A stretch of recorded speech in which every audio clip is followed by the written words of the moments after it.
Everybody wants to make friends, but some folks take this a little bit further than others. My guest today has literally made a friend with a Raspberry Pi, a 3D printer, and some AI. Let's get personal computing with Adrian Bonar.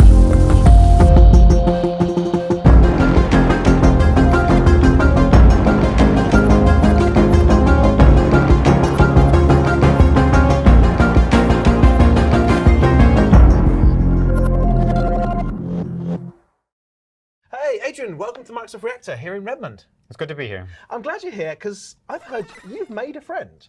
And in this post-pandemic time, we've lost a lot of social skills. So it's good to hear you've made a friend. I mean, literally, made a friend. And this is the friend. Here they are. This is your friend that you made. Yeah. Tell me about your friend. Sure. This friend, this is a conversational smart speaker, essentially, right? Or just a conversational speaker.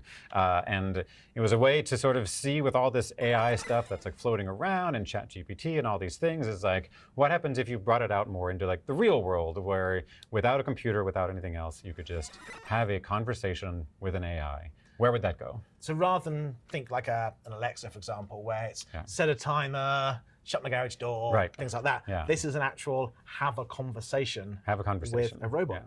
Yeah. Show me, have a conversation with your friend. I want to see this in action. Sure. So because we just turned it on, and so this is essentially it's a fresh personality, basically. And so it doesn't know anything about us, and we don't know anything about them. And so we'll just say hello, and then I'm going to tell it like a little bit about myself, and that tends to see that conversation. So we'll start with that. Yeah, do it. I'm excited. Right. Hey, Alex. Hello. My name is Adrian, and I'm from Seattle. How are you? Nice to meet you, Adrian. I'm from Portland. I'm doing great. Thanks for asking. How long have you been in Portland? I've been here for about 2 years now. It's been a great experience so far. Why has it been so great? Well, I've met lots of interesting people and done lots of fun activities. What's your favorite thing about Portland? I love the accessibility of nature here. I'm never far from a beautiful hike or a peaceful beach. Well, it was lovely speaking with you. Nice talking to you too. Goodbye. Bye. Wow. Well, there we are. Now, I guess if we think to like the Turing Test, yes, you know, the Alan Turing, the famous British mathematician, kind of the father of modern computing in some ways. Yeah. The idea of the Turing Test was you could tell whether a computer was sentient, where if a human would have a conversation and you didn't know it wasn't a human that you were talking to, it could be classed as an intelligent being. Yeah. And that is literally what you've done here. I mean, yes, the voice sounds a bit robotic, but this isn't from Portland. This has not been living in Portland for the past 2 years. This does not hike. It doesn't have legs on it. But yet somehow this was able to have that conversation and kind of build a synthetic personality. That's right. This is absolutely bananas. This is incredible. And none of this was canned. No, not at all. That was, I mean, every time I have a conversation with them, it's going to be a different conversation. Absolutely. So you start this up again and ask it where it's from. Yeah. They're going to not sort of say Portland. They may say somewhere completely different because it's like a fresh, clean personality. It could be, yeah. Do you want to try it again? Yeah, let's do it. I want to see this. All right. Well, so we'll say, hey, Alex. Hello. How are you? I'm doing well. Thanks for asking. Where are you from? I'm from Portland. Goodbye. Bye. So we had, even though we said goodbye, it holds the context of any previous conversation while it's been on. So it's kind of learning as we're having that conversation. That's right. So it is holding on to currently its personality right now. But if we were to say, like, to stop it, restart it, and it would lose all that context, and then it has to start making up new stuff again. So can I try something? Yeah. Hey, Alex.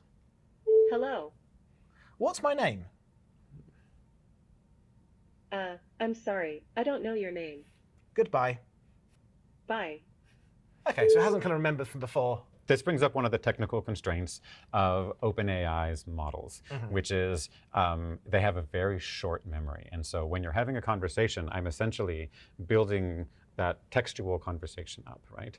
But there can only be so much of that. And it's actually quite short. It's like at max, maybe 3,000 characters at max. And I think mine is actually, I kept it short, so it would be faster round trip, so maybe 1,200 characters. It's kind of limiting some of the Limiting, and so it's just like a rolling window. And so the first thing I said was my name, and we probably had enough conversation now where my name has dropped off of that. Right, but that's enough to talk about Portland that it keeps that Portland context in place. That's right. Okay, I mean, this is obviously really cool, but you're a maker.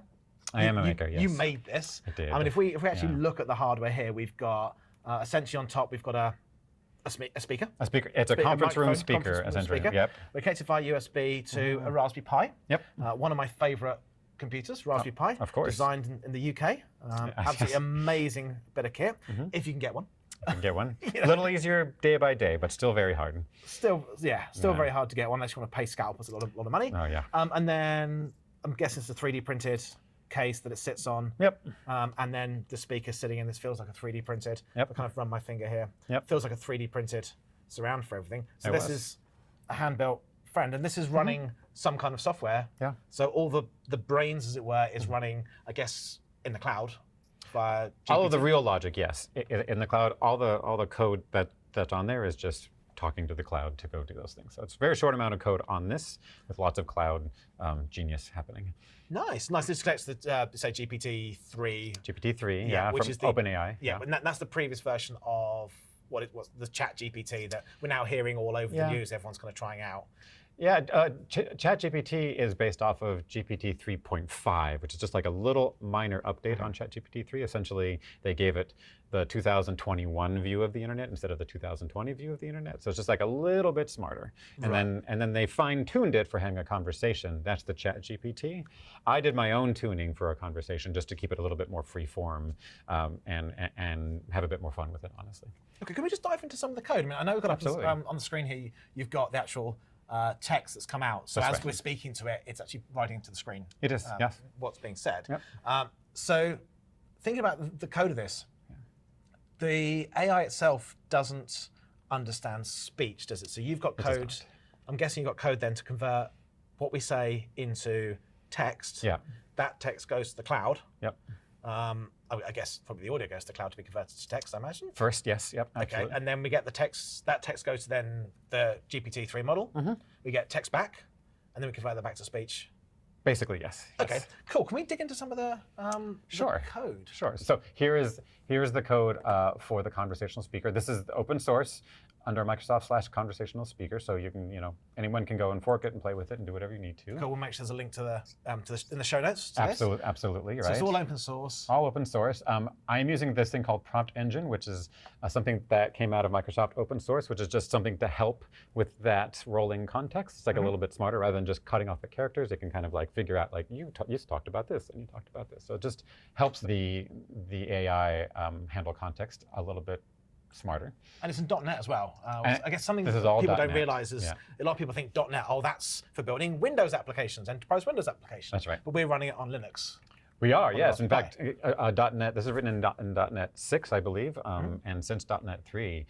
And .NET performs quite well, actually, on Linux. Yeah, and because this is a reasonably constrained device. It's a pretty nice device. As far as small computers go, like it's got a lot of firepower on it, but it is not a full computer with gigs of RAM. So you have to be very short with your audio and such. Okay, so we've got some .NET code. And so we've got some .NET code. This is ASP. Well, this is using the sort of .NET services model, which is like this ASP.NET model. So you just sort of build some of these little handlers and then glue them together, and it runs very quick. Lots of easy demos. Honestly, it took me a few hours to get like the main skeleton code together, and then I just played after that to make it do more fun things. Okay, and then the speech to text that you've got, how's that done? Right. So this is the magic, because I think people don't talk about this enough.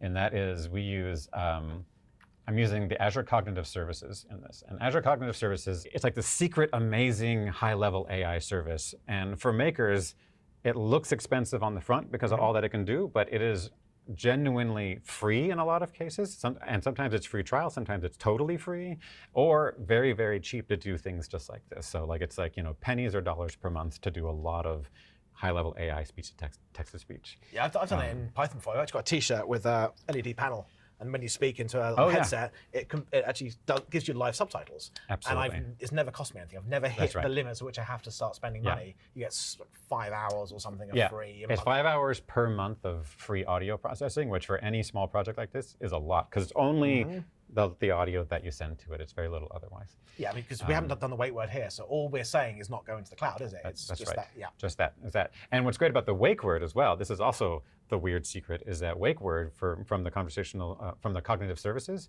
is 100% free for all scenarios forever. Because you train in the cloud, but you run it, I guess, on the device, wouldn't you? That's right. And so the training in the cloud for just like the quick maker version, or there's a production button, which takes like 3 days, also costs 0. Nice. And then they hand you the model, and the model is yours. It is the best deal as far as wake word goes. And you want a wake word, I guess just touching on privacy here, you want a wake word because you don't want this sending everything you say to the cloud. Yeah, this has kind of been, I know this has been a bit of a ethics question around the Alexas and HomePods and Google Homes and all that, just how much they're listening. But it really is that wake word. On device, they listen to the wake word. It's only when you say that, it goes to the cloud. So everything we're saying now is not going to the cloud, is it? It's just relying on that wake word. Right. So that's a very good point.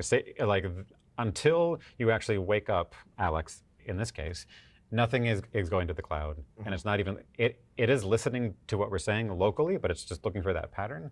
And otherwise, nothing. Yeah, we're not paying for the speech to text. We're not paying for the AI conversation to happen just behind the scenes and be thrown away. That's right. Cool, so it's just literally just stitching together cognitive service, AI. And I think we announced the last couple of days that OpenAI is going to be coming into a lot more Azure services. That's right. This is all going to be eventually one big cognitive service. Absolutely. To bring all this together. And we've got this conversation bot. Yeah. This is mind-blowingly cool. I'm just thinking like scenarios, like if you're learning a new language, you want to practice, you need someone to speak with who speaks the language that you're speaking. You know, if your English is not your first language and you want to practice it, you've got a FriendBot to practice with. That's right. So many opportunities of what you can do with this. And Jim, can I talk about one more thing with the like sort of next step with this, where we were just having this conversation, and I seeded the conversation by telling the AI in the background, your name is Alex, and you are very good at conversation. That's at the very top of the conversation that we send to OpenAI first. So it knows what it is, essentially. Right? But you can also tell it to do other things, and you can tell it to sort of extend how it has a conversation with you. So there is a module, and maybe we can leave this as an exercise for people who go take a look at this, but you can flip on essentially emotions on this, where I taught it sort of how to use Azure Cognitive Services emotional responses things. So you can give it a cue like cheerful or friendly or sad. And I taught OpenAI how to include those cues in its responses and then send those off to cognitive services when it's speaking. It's a little jarring right now because it's very early days. So like when it's cheerful, it says the whole sentence very excitedly, right? It's like, oh gosh, okay. And it gets very sad and depressing when it talks about sad things. So there's not a lot of middle ground, but I think the kind big of Tigger to Eeyore almost, if you're winning. That's exactly right. Kind of get oh my gosh, yes. But that's the key, is I think that with OpenAI's GPT-3 especially, that ChatGPT does not have, is that you can sort of teach it how to talk to you and teach it how to maybe extend even how it talks and like what other systems that it's going to talk to in the future. Nice. Yeah. This kind of ties into so much with what you love, because I know you as a maker, you love making things. You've built this cool thing. I do, you've put this technology together. You've had a chance to kind of have this conversation. So I can see I get really excited by building this. Where next with all this? Have you taken this further? Have you built any other cool things on top of this? Well, the next step after looking at the conversational part is that there's been lots of talk about these like generative AI for like AI art, and you sort of say a sentence and it'll try and draw a picture of like whatever you said. And OpenAI was one of the earliest releases of a system called Dall-E, D-A-L-L-E. So they had Dall-E 1, which was a private preview, and then Dall-E 2 recently came out last year as a sort of publicly available something. Again, it costs money, but honestly, it costs pennies per month usually to go use it if you ever want to go use it yourself. And I thought, well, let's take this concept of the Azure Cognitive Services speech recognition and tie it in with Dall-E so that I can just, without a computer or a keyboard, ask it to draw something, and it just puts it on the TV for me. Okay, that sounds like fun. Yes, it is a lot of fun. Yeah, in fact, the major reason of why I did that was like I was having people over for a New Year's celebration, and one of the reasons why I built the conversational speaker was that I could put it in front of people without a keyboard, without a laptop, and it's not as intimidating as like talk to your computer. Now it's a smart speaker that lots of people are sort of used to speaking to their conference room speakers a little bit, right? Yeah. So now let's take that same concept and make it into an artist for that sake. So now you could ask the same speaker, it's on the same platform, and you just plug it into a TV and say, draw me so and so and so, and then it takes about a minute or so while it goes and tries to figure that out, and then it'll draw you a picture. So kind of like Pictionary, but just better and AI powered. That's right. Yes. Very exciting. It sounds like a great thing for parties. It is an amazing thing for a party, which is why I built this Dall-E picture frame. Essentially, was while I was having people over for New Year's, and I thought, what a great way to exercise this concept of I want to put technology in front of people and have it not be intimidating, but then they understand what's available and what's out there. So let's go build a speaker. And I mounted a TV sort of in like the sort of dining room area. And then I put a picture frame around it. So it kind of looked like a mounted picture that's, just off the wall, like a gallery style. Yeah. And then I plugged the Dall-E picture frame software into it. And I told people, this is how you use it. And there was always someone there trying to break it, playing with the content filters on what can I say, what can I not say. I can imagine, especially if it's a New Year's party, if there's any drinks flowing, there might be people who will be pushing the boundaries of what it can and can't do. Right. So let's have a demo. Let's actually see this in. Do you want to see that? Yeah, okay. I really want to see this in action. This sounds really, really cool. Okay, I'm going to stop the conversational speaker, and then we're going to run the Dall-E picture frame, which is also open source, and so we'll show that here in a bit. But I will run this, and it will start a slideshow of previous pictures. I think, Jim, you and I made a few pictures beforehand, so it'll have a slideshow of that. And then it'll be listening. So right now we see a picture of, I think I said, an astronaut running through the desert. That looks like an astronaut running through the desert. And so this one, instead of the hey Alex, we say, hey Dall-E. Two cats high-fiving in the woods by Monet. Sure thing. One moment. Okay, so you said by Monet, so you're actually asking it to do it in the style of somebody. Of somebody, yes. Of an artist. Yeah. So it's, because these Just obviously trained a few more details. It's public domain images, aren't they? So the trained models public domain images. Monet, a lot of those images are now in the public domain. Yep. Obviously, the originals are worth millions, but the images in the public domain. Yeah. And so the Dall-E model has learnt from those how to draw in the style of that particular artist. That's right. So we're going to get a Monet style image. Here you go. So there we go. And there we go. We've got cats high-fiving. Cats high-fiving from very far away by Monet in a forest. Not so bad. And so allegedly Monet was suffering from eye issues. That's why everything is kind of blurred in his right. paintings, because it matches what he could actually see. Yeah. But yes, you could ascribe this to be a Monet. Monet-ish. So this brings up an interesting question, actually. I know you're saying about content filtering when people were pushing it. But what about copyright? What about the ethics here? I know we're at Microsoft. Microsoft, we push the ethics of AI quite a lot. Yeah. So are we stealing people's artwork? Oh gosh, that's a very, very big question. So this is where it started from and where it is now. It comes from was it was based in the ethics of AI, about exploring that space. In fact, if you've heard of GPT-3, which is the model that we're using before, that's right. There's also GPT-1 and GPT-2, which most of the world never saw because they thought it's too dangerous. It doesn't have the right guide rails on it. This needs to be for research and very limited otherwise. And GPT-3 is when they started putting on a bunch of the guide rails for content. And it's still in a research phase, so it's not perfect. So they say don't use it for production, but it has that. So with Dall-E, their generative image AI, very much the same way. So if you say things that are, sort of known copyright, like if you ask it to make images in the style of like a modern artist that it understands as like, oh, this is an actual person who is, has copyrighted material. Or if you ask about a person, like a celebrity, like if you ask it to draw a picture of, say Harry Styles or something, it will say no. So you couldn't ask it to draw, I want a picture of Harry Styles that I could then use for a paparazzi photo to make millions. It'll say That's no. right. So can we try it? Can we see? Yeah, can we try it? Okay, sure. Like it's not very exciting because it'll just not do anything. Okay, so it literally just doesn't come back. It's got. Yep.